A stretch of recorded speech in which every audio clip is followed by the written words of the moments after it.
Good afternoon, NuMinds Nation. I am Ben, one of the co-founders of NuMinds Enrichment, and I'm here for the From the Vault segment of NuMinds TV.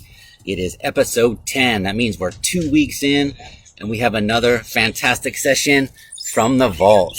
I don't know about you guys, but it's getting to the point where I feel like each of our segments needs like their own jingle to open it up.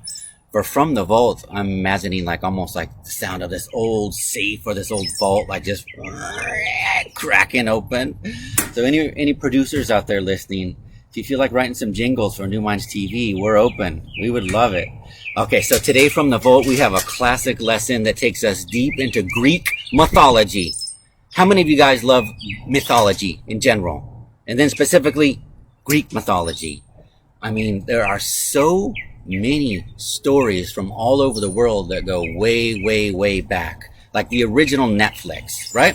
Before there was Netflix, there was mythology that entertained people. The bards would memorize these stories that were hours and hours long, and their job would be to wander around. You know, no internet, no telephones, no Wi-Fi. The bards would be in charge of telling these stories, and so they would wander around the countryside, share these stories, these myths that were so engaging and enriching. So that's what we're gonna do today, is start with a myth and then apply some modern day engineering and physics to add a little twist to that myth. So before we get started, here's where I feel like we need another little jingle, like when we're announcing the supplies. Do, do, do, do, do, do, doom, and then like a little screen will pop up with the supplies. But for now, we're keeping it simple. Today you're gonna need some string, some scissors,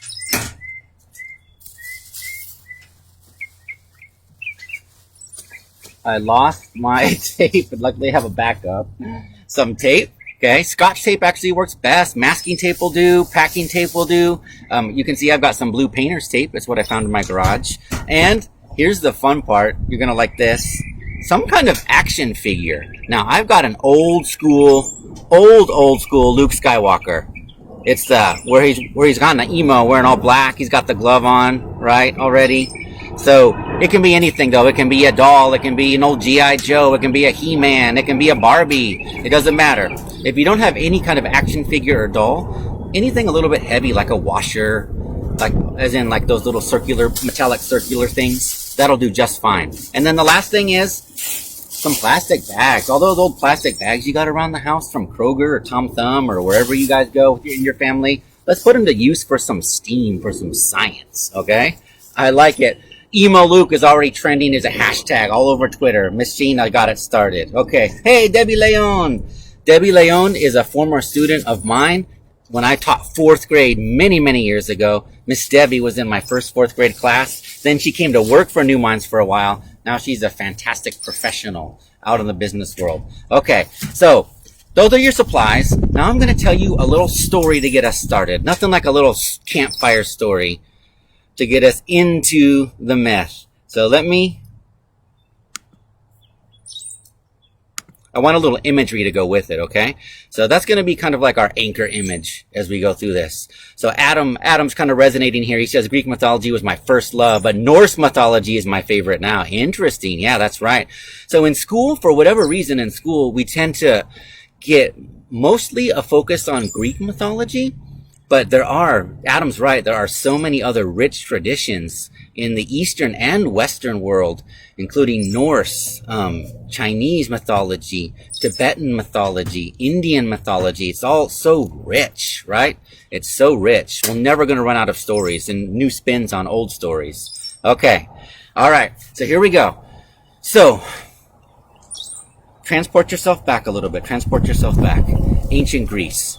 There's this superstar engineer / inventor named Daedalus, okay? He's so good, in fact, that there's a king who wants Daedalus to be his personal, private engineer / inventor to solve all his problems. This king happens to be the king of an island, and so he kind of kidnaps Daedalus and has him as prisoner on this island, just inventing things for him. You know, creating puzzles and riddles and traps and all kinds of contraptions. In particular, this is kind of like a side myth. If we had time, we'd get into it. Do you know the Minotaur story? That half bull who was in this labyrinth, and prisoners would get tossed into the labyrinth and have to escape or get kind of taken out by the bull. That's actually part of this story. It's a side story. Anyhow, Daedalus was was the creator of that labyrinth, or the Minotaur was kind of roaming around. But anyhow, that's the same place. Same time, same place. And so Daedalus is here on this island, just kind of laboring away for the king. But he has a son. He has a son named Icarus. And as Icarus gets older, Daedalus gets like more and more depressed, because he's like, gosh, there's so much more world to see than this island. You know, I don't want Icarus to grow up on this island as a prisoner forever. We're getting out of here. You know what? Like, I am going to escape from this island. No bones about it. I'm the greatest inventor on Earth. I'm the Elon Musk of ancient Greece. Okay, Elon Musk didn't exist yet, so he never would have said that. But for our benefit, I'm kind of making a connection there. So I'm going to get us off this island. So he looked around. He looked around. The king limited what he had access to, but Daedalus kind of looked around. He thought, remember, he was a smart guy. And he thought, you know what there's lots of on this island? Birds. And where there's birds, there's feathers. So he started collecting feathers. So many feathers. So many feathers. And then what else? You know what else we have access to? Candles. Aha! Candles could come in handy. So, kind of, during the day, Daedalus would be there inventing and laboring for the king, making contraptions and things. But at night, with those feathers and that wax and some other structures that he put together from sticks, well, no one really knows for sure. It's ancient history, right? But he had something to be the structure. He slowly but surely designed some flying contraptions for himself and for Icarus. Okay? Made out of feathers, wax, and sticks, or whatever structure he put together. Okay. Mr. T says his third Cyclops eye is watching me. Okay. Yeah, Mr. T is a mythology buff. If you haven't met Mr. T yet, you will soon on NuMinds TV, and he's going to lay it out for you, old Mr. T style. He has a class called the Throne Room of Olympus, where you actually design a throne for one of the Greek mythological gods. It's so cool. Okay, so here we are. Daedalus thinks he's ready. Like, there's no way to test them. It's either they fly or they don't, right? So Daedalus and Icarus strap on these contraptions that he's created, right? Feathers, wax, holding the feathers to these structures. And so it's the middle of the night. He can't try to do it during the day, right? Actually, I scratched that. It's not. It's early morning. It's sunrise, okay? Before the king's up, right? The lazy king slept in, so he had plenty of time in the morning to make his escape, okay? If you haven't figured it out yet, this is the NuMinds spin on the Icarus story, okay? You can find all kinds of versions out there, but this one totally works. So there they are, at the edge of the cliff. Like, the rocky shore of this island has these cliffs, right? And so Daedalus and Icarus come up to the edge. They're coming up to the edge of the cliff, and they're about to jump. They're like taking deep breaths, and Daedalus says, wait. Icarus, two things I have to tell you before we do this. Number one, do not, whatever you do, fly too close to the sun. Now you see why it couldn't be the middle of the night. Don't fly too close to the sun. Why do you think that is? Now think back, kids. What were those wings made out of? They were, I'll remind you of the materials. Feathers and wax and sticks. Okay? So why would Daedalus warn Icarus not to fly too close to the sun? Think about that for a minute. Okay? And then he said, and number two, Icarus. Listen, one more rule. I swear there's just going to be two rules. Yeah, whatever, Dad. Come on, I want to fly, man. He was a cool teenager by this point. He wasn't really into listening to his dad, but he's like, all right, come on, whatever, tell me, Dad. And he said, rule number two, don't fly too close to the water either. Because if one of those waves hits your wings, it's a wet wings don't go. Wet feathers don't go, okay? So if you haven't figured it out yet, the reason he couldn't go too close to the sun is because, okay, you know what? I'm not going to tell you. I'm going to let you figure it out. So here's what happens. Like Daedalus had given him his rules, right? So he's like, 3, 2, 1, jump! And they both leap off the rocky cliff. They spread those mechanical wings and they start flapping. I mean, they both closed their eyes. They're so scared. It's like they don't even know, they might be headed straight down for the ocean, right? Which is not, it wasn't like a pleasant beach. It was like dangerous waters, right? And so finally, after a few seconds, Daedalus, the dad, opens his eyes and he's like, oh my gosh, it worked. It worked! And he's so happy. Okay? Shay says Jonathan is yelling out answers. Doesn't count, Jonathan. Doesn't count. Well, it does count. You and Shay have your own little classroom going there. Just, Shay, the question is he right? That's what we need to know. Okay. And so Daedalus, he's so excited. He's elated that his wings worked. They're going to be free. They're going to be free from the evil king. So he looks to his right. He wants to celebrate with Icarus, his son. So he looks to his right. No Icarus. He looks over to his left. No Icarus. And then he's like, oh no, there's only 2 more places I can look. He looks down. Okay, he's not in the ocean. Like, he didn't hit the water and like go under, so that's good. But then this might even be worse. He looks up, up, up. Sure enough, there's Icarus. Swirling, spinning, gliding, all the tricks he can make up on the spot, as high as he can, twirling closer and closer to the sun. And sure enough, what happens? The wax on those wings slowly but surely begins to melt. And slowly but surely the feathers from those wings just start falling off Icarus. Until, remember my Icarus today is Luke Skywalker, until there's nothing to keep him up, right? There's nothing to keep him up, so he's just like, oh! Right? And he hits the water. And I'm sorry to tell you this, kids, but one thing about Greek mythology is there aren't very many happy endings. And this, my friends, is no exception. It's not a happy ending. But this is where we come in. Because we, here in the modern world, in the year 2020, have all the knowledge of physics and engineering that we need to save Icarus. Do you guys think we can take a little mental time travel trip to ancient Greece and try to save Icarus? Okay? Hashtag Emo Luke is down, indeed, Shay, but don't worry. We're going to save Emo Luke, aka Icarus, right now with our modern wits. So here's how this works. So that image that you're seeing right there is one of many, many depictions of Icarus and Daedalus in the myth. There's lots of kid-friendly versions of this, and it's such an engrossing myth. This is the NuMinds version, of course, but guys, it's time to save Icarus. But first, to do that, we have to talk a little bit about why did he fall in the first place, right? Like, the wings broke. What is it about where we live on planet Earth that he went down and not up? Like, sounds like an obvious, silly question, right?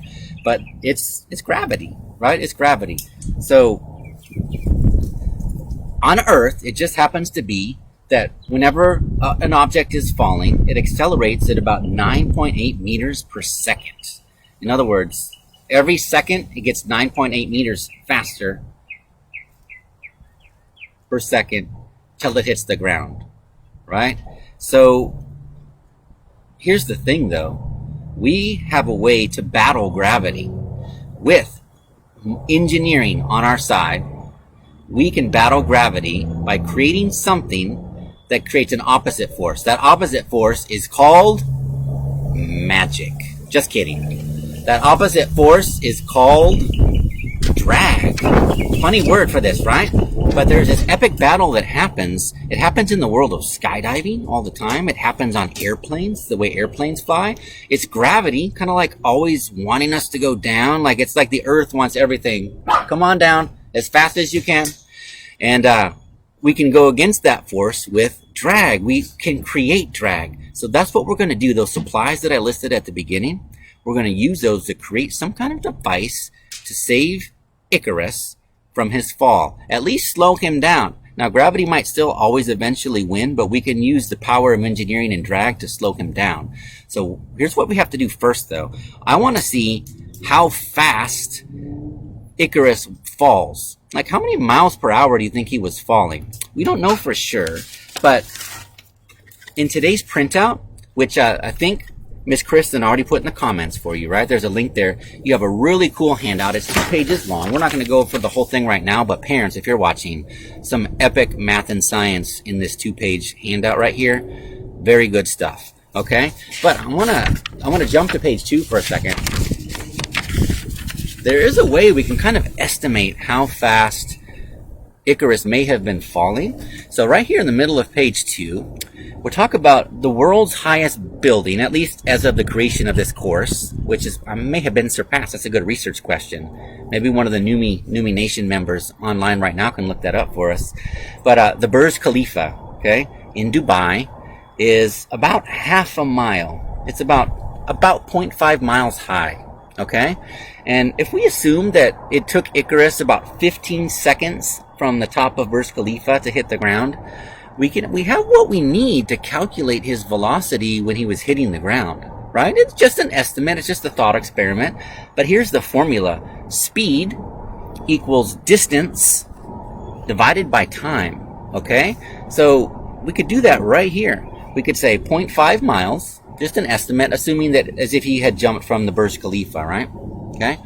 0.004 hours. How did I get that? That's 15 seconds. Okay. So I did just a little shortcut. You can check me on that math if you want to, but it's 0.004 hours equals, and that's going to give us how many miles per hour he might have been moving when he hit the water, which is not good, right? Hitting the water with force is not a good combination, okay? So anyhow, what we're going to do is that on a micro scale. So I'm going to get full screen again. What we're going to do is we're going to take Emo Luke, aka Icarus, and I'm going to drop him from a certain spot behind me. Okay, I'm going to run behind me for a second and drop him. And we're going to see how long he takes to fall with no contraption at all. And that's how we'll see how well our contraption does to save him, okay? So I'm going to take you back to seeing just me for a second. Okay, so here's what I'm going to do. I've got Luke. I've got Icarus right here. Let me run back. Okay? So I'm standing on a bench that's about 2 feet.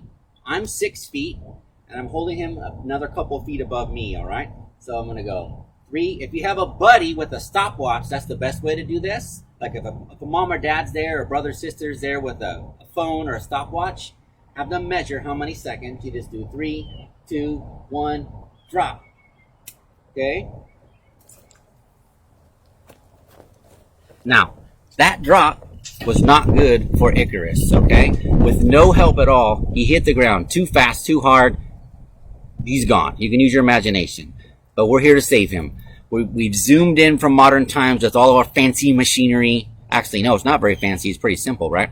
But what we're going to do is put together something that might help Icarus survive. Like he's still gonna fall. Like gravity usually eventually wins. But with drag, we can battle gravity and slow him down enough that he could have hit the water, even if he did his little twirly spin towards the sun and his wings melted.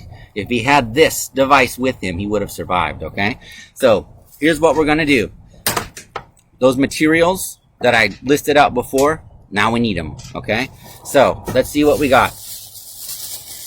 Remember that plastic bag? Now, listen. Here's what I want to tell you not to do. Don't take a plastic bag as it is and just use that as the device. It's really important here that you manipulate the materials in some way. Number one, because that's part of the challenge. And number two, it actually doesn't work very well. I've had lots of kids over the years try that, to just take a plastic bag or a Ziploc bag and not alter it at all and just try to like attach Icarus to it and drop him that way. It doesn't work very well for scientific reasons that you can try and figure out for yourself. But this is really important. So what I'm going to do, it's kind of windy out here, so let me make sure I got all my materials and they haven't flown away. I need my string. I'm going to adjust. What I'm going to do is adjust so you guys can see my workspace here and still hear me, okay? So I have a plastic bag here. What I've done is cut it open so it's nice and flat, because I have to make some decisions about my device, okay? I think you're thinking what I'm thinking, and this device is going to probably look something like a parachute, right? But even so, even if we agree that it's some kind of parachute, it doesn't have to be. I have seen many, many things over the years, some that work, some that don't. A parachute is definitely a possibility. But even within a parachute, you have to make some important decisions, such as what shape, okay? Now, I have pre-cut the shape that I'm going to use. I'm just going to keep it really simple today. But I want you guys to riff on this and think hard and experiment. So, actually, the piece that I cut flew away, so give me 1 second.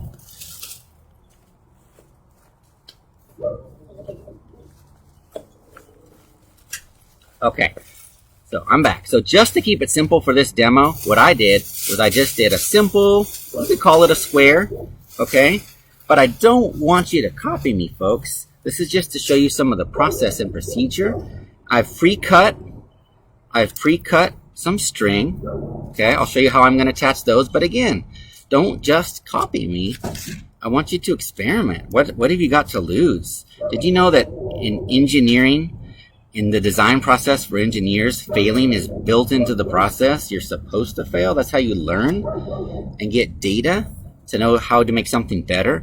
Okay, so here's my methodology. I did like a simple square, right?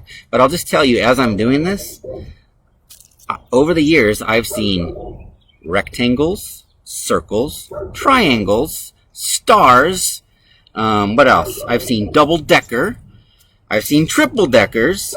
I've seen all kinds of devices and parachutes that you can possibly imagine. Okay, so I got a little wind challenge here. So what I'm going to do is first, on each corner, I'm going to connect my string. There's one. There's two. And guys, if you make one of these and take a little video, we at NuMinds TV would love to see it. We would love to see a video of you guys and your solution.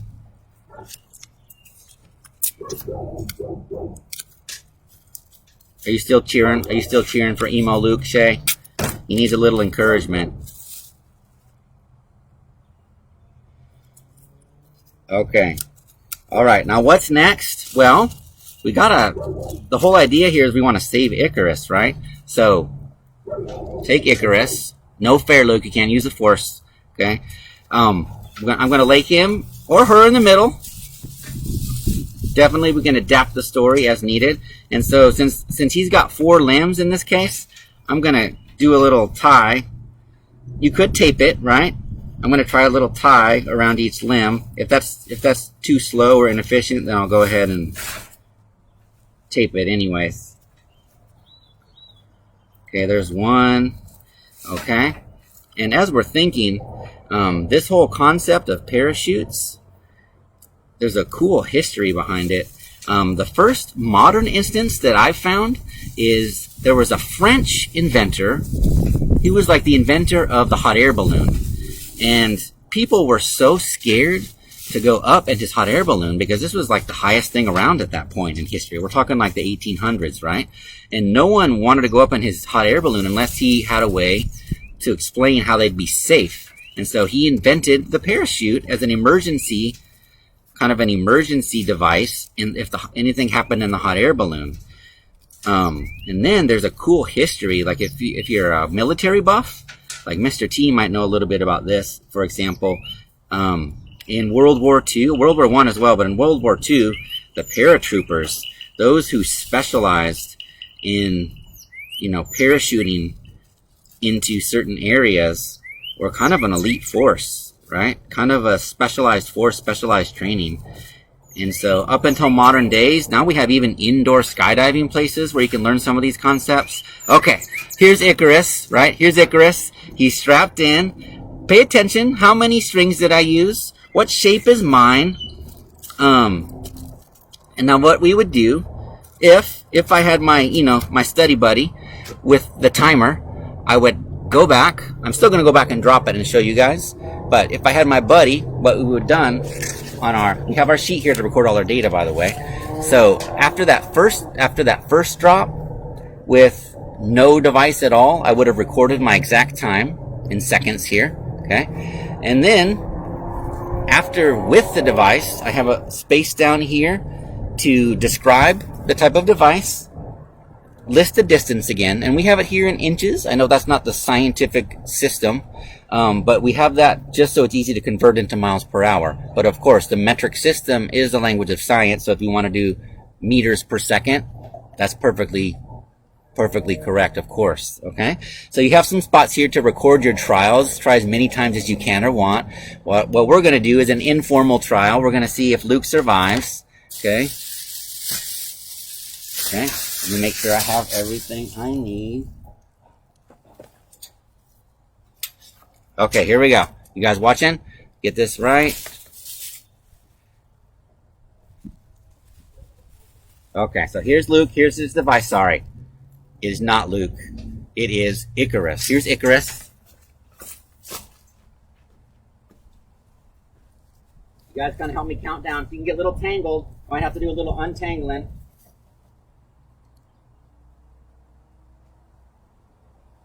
So if I had my study buddy now, he or she would give me a little countdown.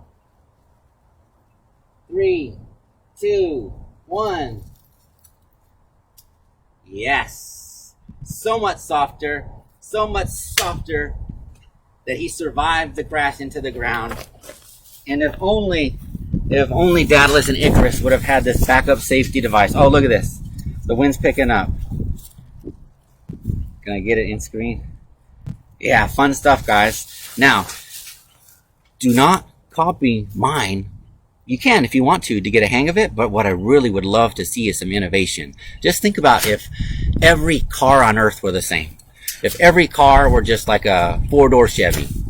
Nothing wrong with Chevys, but if that's all we had, it would get so boring. How do you think we got things like Lamborghinis and Porsches and vans and minivans and semi-trucks? It's because designers and engineers took that initial seed idea and they experimented and they saw what worked. And they failed and they fixed. That's what I would like you guys to do with your parachute design. Make them really teeny tiny. See how small you can make it and have it still work. See how huge you can make it and have it still work. Experiment with different shapes, with different materials. It's all about having fun. And just in case, I have a cool backup plan. A special cameo. Since Emo Luke got to make a cameo here, I have a very special cameo as a backup plan. So let's say the parachute device doesn't work. There's always one last resort you can do, and that is Master Yoda. Master Yoda from when Mr. Ben was a kid. If all else fails, Master Yoda uses the Force to save Icarus. Hey, come on. It's our imagination. We can do whatever we want, right? Okay, folks. Thanks for tuning in to From the Vault on NuMinds TV, home of real inspired learning for all. And remember, pursue your passion until it becomes your talent, folks. We'll see you next time. And this is another spot where I need to hear the outro music. So, sound engineers, composers out there, you guys who are at home right now, design us some jingles and some intro and some outro music, okay? But in the meantime, I'll put my holding screen up for the NuMinds Vault, and I will see you guys soon.